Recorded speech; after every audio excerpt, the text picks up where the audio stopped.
সাদেক খান কৃষি মার্কেটে শত শত ব্যবসায়ের কোটি কোটি টাকার স্বপ্ন পুড়ে ছাই হয়েছে, সে দৃশ্য আমরা দেখতে পাচ্ছি। আজকে ঠিক রাত ৩টা বাজে এই আগুনের ভয়াবহতার সাক্ষী হয়েছে ব্যবসায়ীরা। অনেকে দেশের বাড়ি আছেন, অনেকে ঢাকায় আছেন, এখানে এসছেন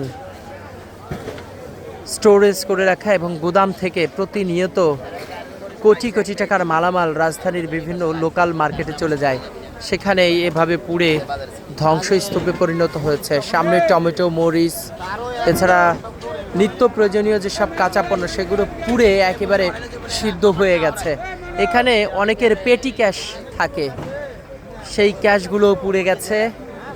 আমরা সে দৃশ্য দেখতে পাচ্ছি, দোকানিদের আহাজারি আমরা দেখেছি।